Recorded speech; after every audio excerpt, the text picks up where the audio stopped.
Ngikubingelele ke mlaleli engena manje zithi ukhala ngokuhlushwa amaphoyisa umndeni kaNumber 10 okungumnqobi Ndimande obeyileader yeWest Gang. Umndeni kaMnqobi Ndimande ukhale ngamaphoyisa awuhlukumeze phakathi nesonto usenza amalungiselelo omngcwabo. Kanti ke aphinda awuhlukumeza ngisho usungcwaba umndeni kaMnqobi weqembu lemgulukudu yaseNanda iWest. Umnqobi Hitler Number 10 Ndimande wasemzumusha eNanda ubulawe ngamaphoyisa eVerulam ngoLwesine olwedlule. Ungcwatshwe ngomgqibelo emathuneni aseVerulam emva kwenkonzo yokumphelezela ebelisehholo lomphakathi ePhoenix. Umzala wakhe ungunkosazana noMpumelelo Mngoma ulandise kusukela ebulewe umufi. Uthi baqale bathuswa udokotela wasemakhazini kahulumeni babuza ukuthi bazongcwaba nini futhi kuphi. Obesembuza ke ukuthi ngabe ubuzelani nokuthi ngabe yonke imindeni uyayibuza yini lemniningwana uma izothatha isidumbu. Uqhubeke wathi bathola isiqiniseko sokuthi amaphoyisa ahogela ngeinhlelo zomngcwabo ngesikhathi bethola ukuthi kade esegasele nasemakhazini azimele ebese beyise kuwo isidumbu sikamufi. Nakhona futhi abesebuza okufanayo. Ubeseqhubeka futhi wathi kukhulu kakhulu ukuhlukumezeka okwenziwe ngoLwesihlanu kubuya isidumbu sikamufi. Aqala agasela amaphoyisa singakalandwa emakhazini isidumbu sikamufi.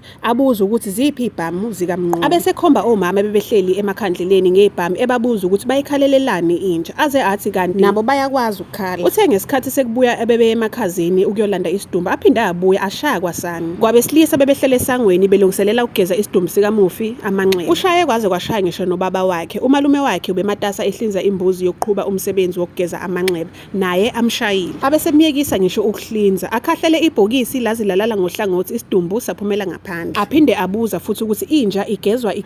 Uthe kubaphatha kabuhlungu kakhulu ke ukusala kwaso silele kanjalo amahora ngamahora emvuleni njengoba umndeni uze wasingenisa ngaphakathi emva ka12 ebusuku. Silokhu sihlale ngo7 wasebusuku. Uthe kwamlindele lowo awubanga usaqhubeka njengoba eshaye phansi ngonyawo amaphoyisa ethi akukho mlindelo wenja okuzowenziwa. Aphinde ashaya bonke omama bangomakhelwane bebekhona bathi ababuyele emzini yabo kusale umndeni kuphela. Ebebe matasa ngokushayela itende batshele ukuthi akukho tende lizomiswa ngoba awukho umlindelo ozoqhubeka. Uthe bagcine benza umkhuleko omfushane isidumbu sesingenisiwe ngaphakathi maqede bahlala kwangaba khona mlindelo. Uthi ke futhi amaphoyisa aphinda abatshele emehlweni ukuthi ngokomthetho bekufanele behlale naso lesi sidumbu size sibole noma besimbele igcekeli besiqibe kuphele kanjalo. Ngosuku lomngcwabo ke bebebaningi abantu bebeyimisele ngokuya enkonzweni yomngcwabo kodwa amaphoyisa ashaya phansi ngonyawo athi akuyimuntu lapho. Uthi ke yisizathu lesenze ukuthi igcine kusale ngemuva abantu bebezongena emabhasini amabili ebebewaqashile. Abesilisa bebengavunyelwe kangangokuba ubaba wakhe naye akayithamelanga inkonzo. Abagcine beza ilabo abaceliwe ukuze bezolekelela ngokubamba ibhokisi nokugqiba. Kusho ke unkosazana Mngoma. Uthi ke ukufika kwabo emathuneni futhi abenqaba ngisho ukuthi benze umkhuba wokuphosa inhlabathi bathi bayathandaza abayekisi. Avela ababuza umbuzo ukuthi ubethandaza yini umufi. Uthi unkosazana Mngoma bahlukumezekile kakhulu beumndeni ngoba abakwazanga ukumphelezela ngendlela bebefisa ukumphelezela ngayo. Ngoba ngisho nanemkhuba egcinayo uma kushone umuntu abakwazanga ukuyenza. Unina kamufi unkosazana Fundisile Ndimande unanele kokushiwo unkosazana Mngoma wathi uhlukumezeke kakhulu naye. Uthi ke baphathe kabuhlungu kakhulu ukuthi noma eseshonile ke umntwana besikhona yini isidingo sokuthi behlukunyezwe njengomndeni. Ubesethi ke ngikhuluma njengomzali akekho umzali ovuna ingane uma yenza ukubi. Wonke umzali usuke efuna ukuthi ingane ibe nekusasa elihle. Uthe futhi lokho okukhulunywayo bona abakwazi kodwa bamphikele ngoba abazazi izinto abezenza emakhoneni wathi bebazi ukuthi ubeyingxenye yeqembu lemgulukudu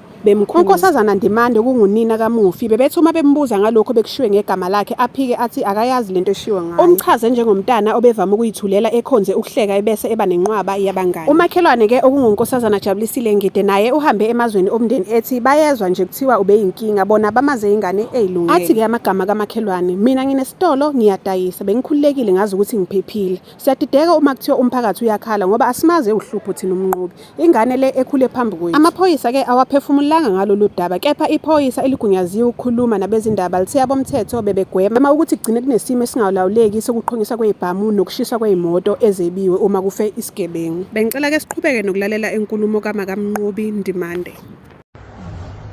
Lekhaya thina siyiphilisa ngokuthi basebenza abanye sine-tavern futhi esiyiphilisa ngayo. Ngiyezwa nje kukhulunywa kuma-social media ukuthi khona mhlampe besibhenefitha thina ngale mali.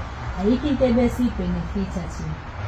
Futhi bingaswele nje ukuthi khona into engathi iswele ukuthi bengaze kwenze lezi zinto ebiyakuzona. So mina ngokwami ngithi angifisi ukuthi kube khona omunye umzali owenzeka lesi simo ngoba ngiyabona mhlampe ngendlela ekubulawa ngayo ngiyibona nezingane ngizothiwa zibulewa amaphoyisa. Angifisi ukuthi nomunye umzali athwale lesi lobunzima engibonile mina. ngifisa ukuthi nawo amaphoyisa ayiyeke lento ayenzayo ukuthi noma sekwenzekile okwenzekile aqhubeke umndeni uhlukumezeke. Angimfiseli omunye umzali ukuthi angabonana nalesi simo engibonane naso nami. Ngicela ukuthi nje mhlampe kube kubo okokugcina mhlampe lokho kwenzeke kunini ngoba mhlampe lento izoqhubeka yenzeke iyaphambili.